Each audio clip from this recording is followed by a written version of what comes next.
Most often, the brightest smiles come from those who've struggled the most. What's behind your smile? Let's open up and talk about what's really going on behind the smile. And sometimes it's okay to fake it until we make it. I'm Vonnie Woodrick. Join me to gain insight on how many of us hide behind the smile to get through painful and difficult times. My podcast is a safe place where others can share their stories and discuss how opening up, rather than hiding behind a smile, allows for growth and happiness. Ginger Z, Chief Meteorologist at ABC News, reporting our nation's weather on Good Morning America while covering some monumental and historic storms. But that's not all. She's a tornado through stigma, talking about her own struggles with mental health, clearing the way for others to share their own stories while crushing the stigma associated. This Emmy Award-winning meteorologist is a Dancing with the Stars Mirrorball Trophy winner, has a passion for adventure, and a love for storm chasing. More importantly, Ginger's a wife to an amazing and supportive husband, Ben, and a mom to Adrian and Miles. And she's with me today. Well, I am so excited to kick off Mental Health Awareness Month with who I call the Tornado Through Stigma, Ginger Z. Ginger, thank you for being with me today. I'm so appreciative and grateful. Thank you, Vonnie. This is like we said, I think we had to have come together for a reason somehow. So anytime I get to speak with you, I know it's going to be good. Aw, well, thank you so much. It truly means so much. So I want to get started on why we're here, why we have bonded. But first, I want to talk about you a little bit and your family, because I really wanted you and Ben together because I love the two of you and you are fast becoming two of my favorite people. And part of that is because you make us laugh and smile. And your boys and how both of them are taking on the character of each of you. Which is they really are. It's I know as a parent, you know how that goes, but I could be warned for a very long time and never fully understand until I've now lived it. And watching these two really different individuals develop with very little of my, I feel like very little of my influence as far as nurturing go. It is really hard nature, or like it's ingrained nature in there. Oh, I definitely can relate to that because Maddie, who's my youngest, was 5 when she lost her dad, but she is more like her dad than her other siblings. So I think that's a true testament. But tell us just a little bit about Ben and what he's up to and your boys and how old they are. Yeah. So Ben is now a reporter for WPIX, Pix 11 News here in New York. And it's like a very New York station. And it is exactly what he does best. He goes and during the last year, he has made people smile. You know, he's been doing that for his entire 2-decade-long career, but his job has become even more important than I think he even realizes because he brings levity. And I always say there are very few people out there, any comedian, anybody that can do clean humor. And that's what my husband does. He does a lot of self-deprecating humor, so that's easy. But he also does a lot of physical humor, stuff that it's tough for a lot of people to pull off. And like me, I have a hard time being funny if I can't use maybe a bad word here or there, or, you know, like he doesn't need that. He takes like dad jokes, but makes them really funny. And so he's been a joy to have around, obviously, always, but especially I'm so glad that the world is able to see him on social media beyond the tri-state here. And then the boys are Adrian and Miles. They're 5 and 3. And it's such a great part of my life. It's the best thing I've ever done. It's the best thing I've ever produced or created by far. It is beyond just giving me purpose. It's like watching these two humans develop and then knowing that I have some say in helping them to have everything that they can, you know, and helping them to realize and grow up in a world even better, I hope. And everybody's always like, oh, it was always better back then. And I don't know. I think we can create the best by teaching our children the best. And that's like a big responsibility, but it's also one of the most exciting things that I get to do every day. Yeah. So they're both, wow. Adrian is, I think, like me. He's very, he's an absorber. He's an empathetic, like very sweet kid, but definitely worried about what everybody thinks. Aww. And a people pleaser. Like he came out like that. And Miles is the opposite. The perfect story to sum up my children is Adrian. He just turned 3. He was in preschool and we were going to go to the Rockettes, a special show. We rarely go out, right? And so I picked him up a couple minutes early from school, maybe 20 minutes. And his teachers had talked to me about this. They said, now Adrian needs to learn how to be able to pause on things and come back because he's such a perfectionist already at age 3. And I walk in and he's working on something on the ground. And I said, hey, buddy, you ready to go to like exciting Friday to the Rockettes? And he's like, hold on, I have to finish this. And he goes back down and listens. And his teacher said, Adrian, remember, we talked about how you can take a pause and start this up again on Monday. And he like took it in and you could see he was listening because he'll listen to his teacher. And then he folded it up and he starts walking over to me and just starts bawling. Oh, no. I'm never going to finish it. I'm never going to do this. And we joke because not only would Miles not be as intently working on that when I walk in, but he'll probably rip it up and be like, let's go. It's Friday. They're just, that's how different they are. Oh, I love that story. And you know what the interesting thing to me is when I look at them, their physical appearance, I mean, I definitely like Adrian is Ben and Miles is you. And so for you saying that about each other and describing them, that's like, I can't believe it. It is. It's our personalities swapped in our bodies. Yeah. Oh, well, thank you for sharing with that. And, and I do want to, say about Ben, he definitely does make me smile. And I think that everybody sees that funny side of Ben, the little comments about like, hey, these chicken thighs look really good. Well, you should see my wife's. There's so much love between the two of you. Your family is so beautiful. And to know you, you're just so down. You're so down to earth. You're that hometown girl. Thank you. I never thought I'd be here, and that's something, whenever I hear something like that, and I'm constantly reminded that I have something that I never thought would be possible. And it's even like not working on weekends is one of those things I will never take for granted because I didn't have it for so long. Mm-hmm. And so being with Ben and being in a partnership and a lifelong friendship, and that also has romance and genuine care and love, is something that I don't even know the words to put to it, because that's true. I never have to worry. And I don't know if it's like I spent all my worry and things before, because he'll always say, this is his favorite. He says that he was my fallback. Like, oh, well, time's running out. I guess I better settle down with somebody. And I disagree wholeheartedly, of course, because I think he was almost the payoff, in the best way, where it really hadn't been great. And it had been a real struggle. And I think I even believed, until I met Ben, I believed that you couldn't have it all. Aww. But I don't. And of course, that comes with many definitions. You can't have everything. Right. But a true partnership and friendship in life, I think that has to be one of the biggest joys and definite, blessings in mine.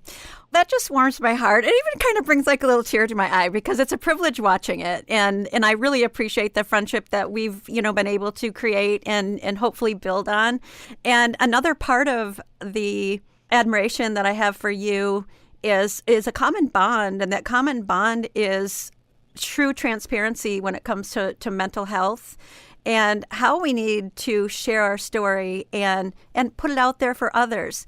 But I want to ask you, natural disaster gives us a little bit of an insight to what you went through. What was it that finally allowed you, I guess, for lack of a better word, to talk about it? Yeah, I think the same thing applies where and I think parents, I've been speaking, after I wrote Natural Disaster, I've spoken at so many places and I've been able to meet so many people with different stories, and everybody's story does have some similarities, but most of them are so unique and individual. And so it's hard to give one piece of advice or say that my story is just like anybody else's. I think my truest healing came because I was finally letting that wall down. I was finally allowing my secrets to be my secret powers. Mm-hmm. And Ben was a big part of it because he gave me the support and love. Not that I didn't have, of course, my mom was always my support and love, but it is different, and I think in an adult, it's different than in a child and that type of thing, being a child of someone. He kind of gave me that final push of confidence. Because the night before this book went to print, I woke up in the middle of the night and I just said, I can't do it. Ben, this is not, I'm going to lose my job. This is going to be the end of me. And it was like I was giving in to the one thing that I was trying to do with the book. And he reminded me of that. He said, if this doesn't upset someone and shows you as imperfect, then you didn't do the right book. You have to upset somebody to make other people better and to make yourself better. And he was right. What the book really did, aside from connect to thousands of people, because I have had so many people, and people still write me today. I'll get 5 direct messages today saying, I just read your book and I can't thank you enough. That connection, and it's proof, right? I got the receipts of that this was worth it. And I knew it was worth it, even from the moment that I finally said, okay, print, because it was as if I could finally be proud of and love who I was, because our stories are full of both positive and negative things. And I think societally, and some people more than others, Adrian more than Miles, individually want that story or that narrative to be flawless, because that's a kind of a human trait. It's impossible. Whether you've come at it from a religious point of view or you come at it from flaw is what we are. We are flawed, and some people more than others. And I love this too. Adrian has this thing, I'm a bad boy. I'm a bad boy. And he'll get really down on himself. And I've been working with my therapist on why that is. And what I realized was that toddler / young boy or child lack of ability to regulate emotion or to have an identity, he sees life as very binary, good and bad. And there's just 2 sides. I've tried to express to Adrian that nobody is pure good and nobody is pure bad. Most of us live between. It would be nice to live on the better side, just because that would make life better for the world. And that's kind of the goal. But you will never, ever be too perfect. You will never be perfectly good. And you will never be perfectly bad. And whenever I finally clarified that in my mind, which is probably after doing this with Adrian, I realized that on that slide, that moving slide, because we're going to, I'm proud of all of the moments, really, because they make up who I become. And in the end, I hope that I'm a little on that end. I hope to be that. But I'm not going to get there either if I don't share the other stuff, if I don't help other people with their, quote, bad. And that's been so helpful in my healing.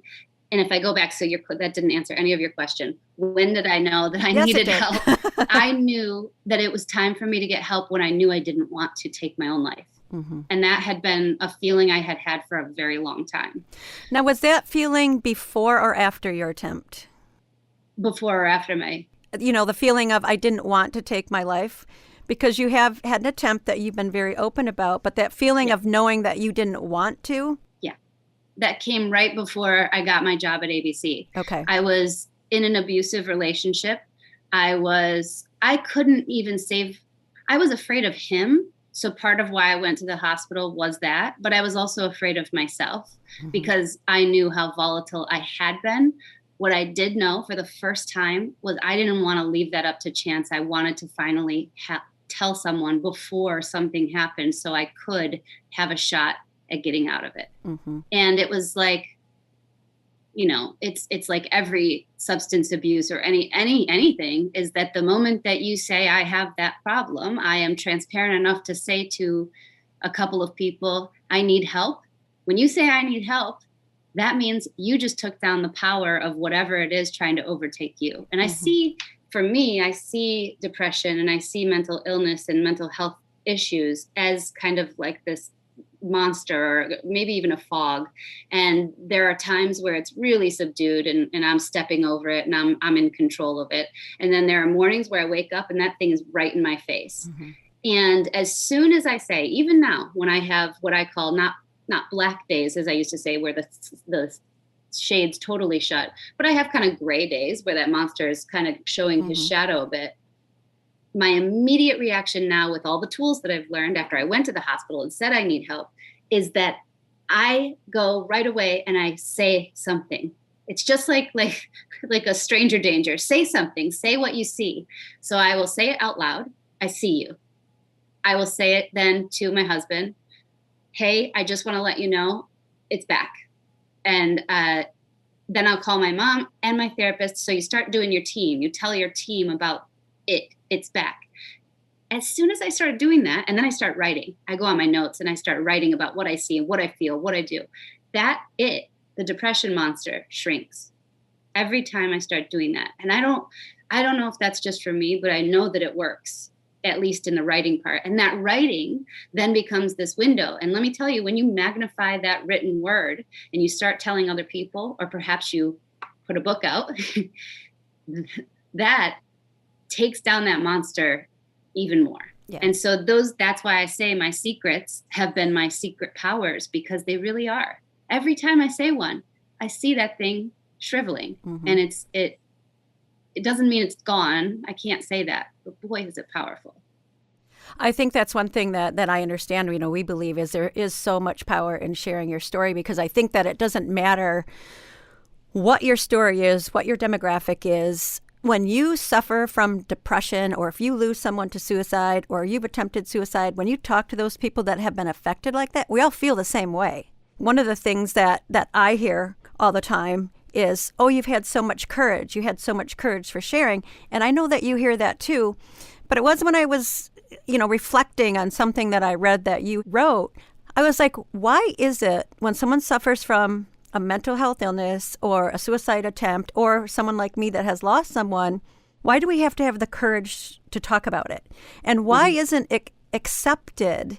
Because if you had cancer, you would have had to figure out, okay, you have to go to the doctor, you have to get a plan, you have to go back for follow-up checkouts, you have to receive treatment. We don't do that for mental health. But do you see the stigma reducing, and maybe more so because you have been so open? Yeah. I am seeing it reducing. And I think depending on where you live, it is, people say I have depression, I have anxiety, and they almost say that easily. I would say we're getting there on those two. That doesn't encompass everything, but it's a great start. I think where we really need to change the stigma, and where we haven't made I don't want to say any, but not a lot of progress, is in the action. So now what do you do? I don't think it's bad to say I go to a therapist. I think pretty much anybody would be good with that. There are places where you still don't say that, and communities where you still don't say that. But I'd say for the most part, generally, going to therapy is okay. The moment I say I checked myself into an inpatient psychiatric ward, people start saying, okay, little bit of an eyebrow raise. And whereas if I were to have broken my leg and then I had to go to the hospital and I had to get surgery and I was there for a week, nobody would blink. So that's exactly how I feel. And that is a problem I have, because I know that oftentimes in the news and people are talking about suicide, and now with the pandemic, the high suicide rates, what are the signs? What are the symptoms? Okay. And I'm like, okay, can we go a little bit farther than that? Can we go back a little bit farther? Like, let's dissect where this pain comes from. Let's look and treat depression as an illness, not as a choice. And I think that that's where I believe that the definition of suicide needs to change. And that is it side effect of a mental health illness or pain, because we don't talk about pain enough. We don't talk about that suicidal thoughts can come from heartbreak, can come from abuse, can come from bullying, isolation. And all of those things can bring those suicidal thoughts into action. So I have that passion to change that. And I appreciate you have shared that. And also, I believe, agree, because if you didn't have pain, do you think you would have had a suicide attempt? No, I don't. I think that and this is where it gets, of course, you have to take chemicals and the things that we do know about certain disorders and parts of mental illness. And I do have to separate it, because there is some things that we know. There are some things that we know and some things that we don't. For me, if I take just me as a person, and then I take away the traumas that I had in my life, the environmental traumas, I can't tell you 100% that I would not have wanted to take my own life. Right. but I can tell you 95% that I would not have wanted to take my own life. So I think it's pretty high. I think that we can say with great confidence that our life's, the things that we run into, the traumas, I guess, and the environmental instigators are huge. Right. And so everybody's got them. Everybody has different levels. And just like everybody's busy is different, you know, my busy is different than your, they're all relative. Right. And it doesn't take away from what they are. Maybe someday there could be a stage 1 depression and a stage 5 depression. And maybe we, you know, maybe there's, but I don't think there is. I don't think that that's something that we'll be able to get to because there is no way to measure numbers right now. Maybe science will get there. Right. But I think the part that we should do, and this is where the hospital, that word hospital comes in so thick to me, is no matter what the other thing that you have is, you go to the hospital so that you can get that first assessment so that they can get you to the right people that have the most expertise in that one specific place. If I would have gone to the hospital before just picking a rando therapist in every town I lived in, I would have had a more direct and likely better diagnosis because someone could have spent 5-7 days with me versus 30 minutes to try to diagnose somebody. It's impossible. I can't be down on the therapist that I saw prior to that. First of all, I wasn't telling them all the truth. That was my bad. Right. I wasn't even transparent with my therapist, which was a big problem. And that's because I wasn't telling myself the truth. So those are the two big humps to get over. And I'm, again, separating real chemical imbalance to the person who has the trauma or environmental impacts to their anxiety, depression, PTSD, any of those. Now comes the work. And this is the hard part. And it's maybe going to be the hardest thing as I keep, you know, being an advocate for this. An advocate for ending a stigma is nice and nobody's going to be upset with you. I would like to change it to being an advocate for the stigma ending, about getting the right help. But then you have to put in the work. It's very much like physical health. And I'm not saying people who didn't put in work. I don't think that this cures everything. I just think that there are things that even your team can do to encourage that work. Just like physical wellness, you know, you can't just go to the wellness camp and get, you know, all of these nutrition and all this information and how to work out and do it for a week. And then, okay, I'm good to go. Mm-hmm. And, you know, it's very much like that. I had to work with my therapist twice a week for a year. And then I've been going once a week. I look at him like the personal trainer of my brain. And then I do what I call sit-ups for my brain with meditation. I try every day to do something for my mind, just like we try every day to do something for our physical health. Those things definitely work in unison or together. And I think, you know, they're not really independent, but they are.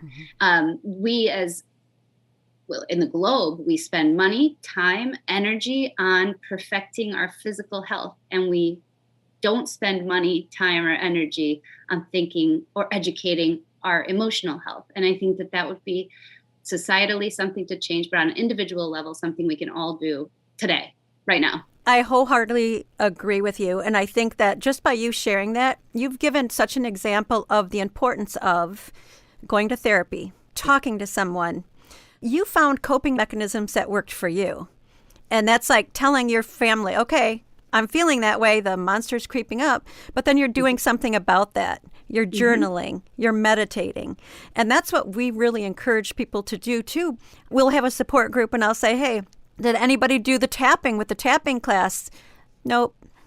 So it's like, how do you expect your physical body to change if you don't put in the work? So how can your mental? But so that's such great advice. And I know that it's really going to help because that's truly setting an example of what you need to do to love yourself enough to take care of you. And as we say this, I never want it to sound trite because I often think, could I go back to me before I tried to take my life those 2 times? Could I go back to that version of me and say anything or do anything to change what I was going to do? I don't think I could have. Mm-hmm. I don't know that I could have, I should say. Mm-hmm. So I don't want it to sound like, okay, here's as if I've figured this all out. Mm-hmm. But I do think that this is a seed to plant because God willing, if that person gets to that place, they can see hope in it, right? And that there is this relatively accessible way of learning tools and things, and that help is out there and they deserve, and that's going to be the word that I would use next, is the deserving. Maybe that is something that future me could show up and teach past me, because that was probably at the base and the heart of a lot of it, is that I did not believe that I deserved to live. And why did I not deserve to believe that? That's what I would drill into if I were able to go back to that person. Yeah. At the same time, I am so grateful that I had those experiences so that I can try to help or maybe change someone else's future when they're in that place or close to it. Well, I certainly don't think that you would ever sound trite. I think because, too, Ginger, you know, every experience is so different and it's never one thing. Whether it's a mental health illness, whether it's some sort of pain. You know, my husband was fourth generation. There's genetic components that are involved, and there's so many other factors. That's why conversations like this are so important. But I want to go to how we met and you coming in and speaking at one of our events. And why don't you share a little bit about your experience here? Yeah. Well, I love the concept. I mean, I understand is the part that people need to hear, right? That is the part that's what I've seen from my book, is that they know that I see them and understand a part of them, and we connect. So there's a genuine and immediate connection with I understand. So even just from the name of knowing that, I knew that this was the right fit, I think. And love heals. And so if I can go into that, then that's that love that I didn't ever think that I deserved or had in myself for myself. But I see that in the love that you are getting across with your group. And so to be able to meet hundreds of people, I guess, that night, then that have a common goal was incredibly powerful to me, to know that there's, on the other end, you know, I share my story and people say, wow, now I really, you know, that really enlightened something in me, or I really connected to that. Whenever I feel it's like mass movement, of course it still feels good to me, and it's still healing to me to know that I'm not alone in that room, not by far. And so getting together a group of people who are willing to listen, even if they haven't had those experiences, to learn, and then to be able to apply and be on someone's team or set up their own team if they need it. And I think you say this all the time, even if you just had one person in that room, we did our job, and you did, but you had hundreds. Yeah. I don't know how many hundreds, but it was a lot. Yeah. And it was so that feeling of it felt like mass change. And I was just watching the trial of the Chicago 7. I don't know if you've seen that yet, but very different reason for change. Each of them had political or kind of anti-war, the 1960 Chicago riots. And at the end of the movie, I liked the film a lot. And I think I really loved it because I knew that those guys, and I, of course, went on a deep dive of each of their lives and who they were. And I was so inspired to say, they made enough of a stink, you know, they stood up and said, this is important to me. And it's not the popular thing necessarily for all, or it's not what it is, but I'm okay being this for this reason. Again, totally different. This has nothing to do with politics necessarily. It could. But because I do think that in a societal shift, if I could have anything be a part of my legacy, and maybe the reason that I'm here is maybe I can help that big dream of mine, where I think every second and third grader should have emotional health class, where they learn emotional regulation. Maybe that's why this is happening. Maybe that's why you and I are connected. So the more we, you know, this now sounds more businessy, but more the networking of this is what I felt at I Understand, is that kind of mass or societal movement that we can change, and we do have something over. And that's what those guys were doing for a different reason. But it's their legacy. Everything happens for a reason, right? I think that we have experienced a serendipitous moment. And that serendipity was when you read my book after me sharing my story. But the first question I want to ask you, is there a science behind serendipity? I think there has to be. This is when my being a scientist helps the overall cause. And I understand the mystery that is our atmosphere better than most people do, because I've studied it for a couple of decades now. I understand how energy works in our atmosphere. And I understand that astronomical powers also have power over our energies here.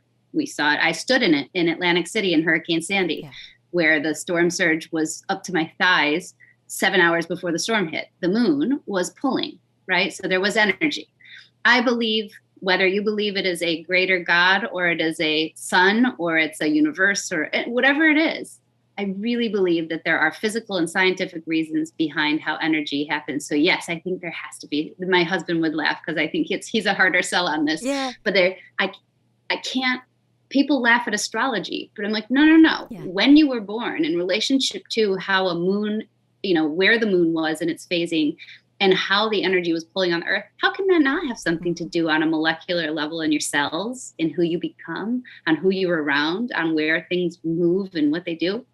I can't say there isn't. I would 1,000,000% put my money on that. Because I think back to the moment that we talked on the phone after you read my book, and a specific date of November 8th, the day my husband died. Can you tell us about that day for you? Yeah, so I had read your book, but that date didn't hit me. It wasn't until I was writing my book.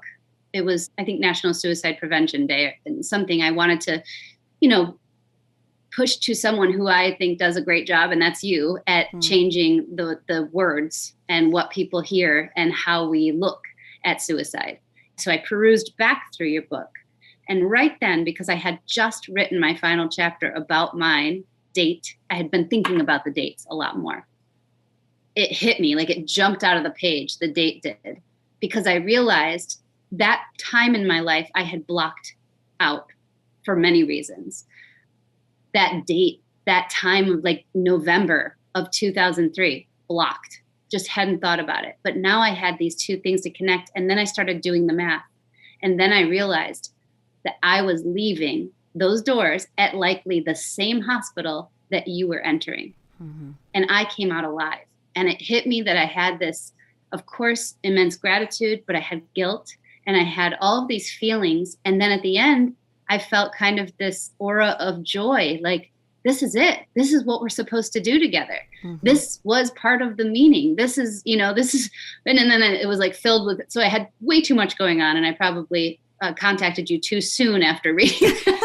I love the raw emotion. Crying in my closet, it all hitting me and washing over me. And, and maybe I hadn't, even though I had written the chapter in my book, I don't think that I had written it or realized what it meant as much as it did when I went back and perused yours for a quote for Instagram. Mm-hmm. Like all of these little things coming together. And then even on your side, I think you can say you wouldn't have known that connection. No. And that's where, we say, is it coincidence? Is it serendipity? Is it ironic? Is it a God wink? Whatever we call it, something brought us together. Mm-hmm. That I wrote a book, which I never thought I would do, and especially to have Ginger Z read it and, and then actually call me and make this comment on it.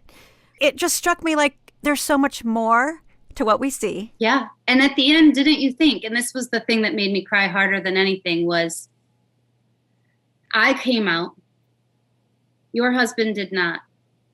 I thought about every day at those hospital doors, the families that go in and don't get to come out. Yeah. And those are the families that I want to be, you and I are going to go help. Yeah. Because the numbers are not just you and I through those doors, even that day. Yeah. Think about the numbers we know, even in this pandemic, have skyrocketed of people going through those hospital doors. Right. And I think that's what we need to do, is get people through the hospital doors before that happens. Absolutely. And I think that together, what a powerful story we have, because you were able to walk out and you were able to recognize that pain didn't last forever, right? The storm didn't last forever. And you were able to move on and get the dream job and the beautiful family and having it all, whatever that definition is. And my life was so different, watching my kids grow up without their dad, wondering what happened. But yet almost 18 years later, same day, same year, same hospital, we're on the same path. Yeah. We're on that same path with totally different stories, but together understanding both sides, That's pretty dynamic. So how would you say that the science, like, how does that, are our lives really planned out that far in advance that we were supposed to know? Hold on. Now I forecast like a week in advance. Well, I'm making you go backwards 18 years. Yeah. I think that, I don't know. I would love to think that that's true, that there is some end game or some end, but that would take away our responsibility of action. You know, I think that would take away our choices that we make every day or the motivation to do those things. So is a wellness place that is a psych hospital that I dream of, this place where I had the financial ability and the support to go to Columbia University's psych ward. Not everybody has that. And when I was done there, I had the financial ability and the support to go to therapy twice a week. I had the money to take the subway or take an Uber to get there. I had the ability, I had a lot of things a lot of people don't have. So my dream would be to I want it to be more like how drugs and alcohol are looked at. Drugs and alcohol rehabilitation is looked at almost as sexy at this point, I would say, right? If we hear someone goes into drug rehab, we say, good for them. Yeah. If we heard someone went into the psych ward at Columbia, we say, ooh, what happened? Yeah. And I think I would love for those two to get a lot closer together, meaning the psych ward to be like, good for them.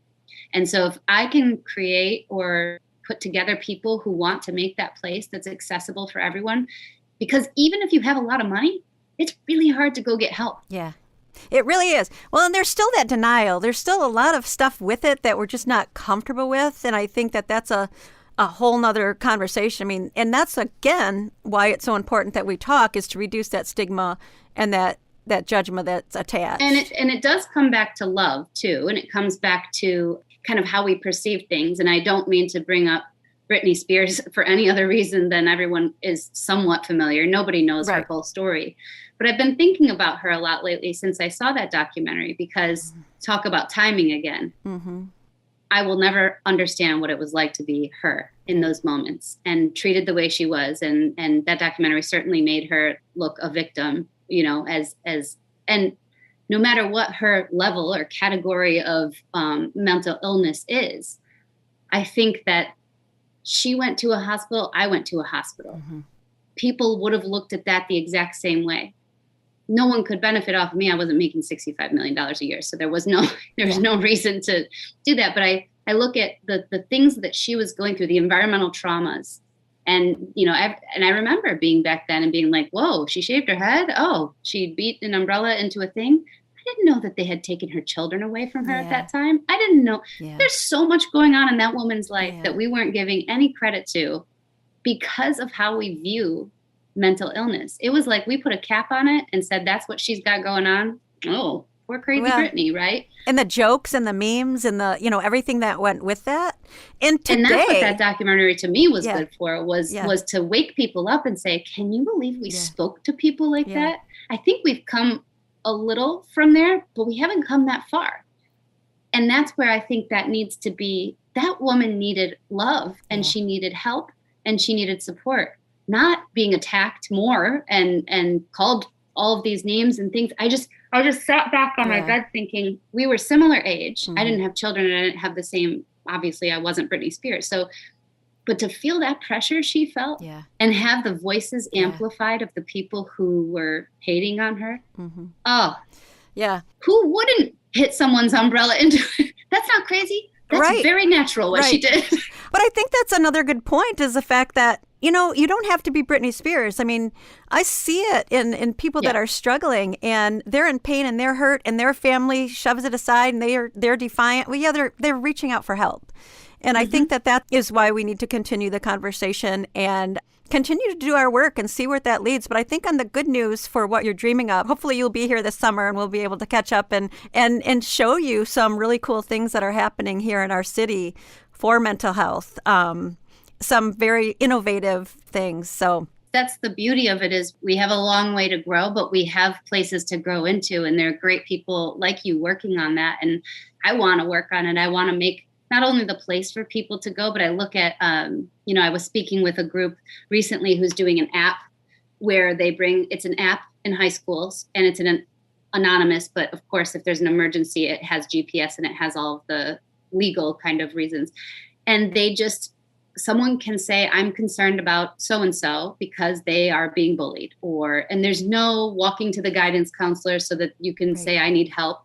It's a very safe way for these kids, or I'm being abused. I have this. And so it's a safe way because they don't know where to go. And I said to these people who were developing the app, I said, I love it so much. I just wish you made it for everybody. I know, right? The issues and the confusion of what to do with the action and the embarrassment, all those things that people are trying to fight through of figuring out, even when Ben tried to find a therapist, trying to do that, he said, it's like Tinder, like figuring out by picture, how do you pick the right person? I know. So to be able to funnel people into the right places so they could get the right help is why I think that hospital setting where that's the general, and then you get sectioned off to the specialty spot. Mm-hmm. That's when I got the right help. That's the first time I had a therapist give me the right diagnosis and then give me a therapist who worked specifically with what I needed. Mm-hmm. And guess what?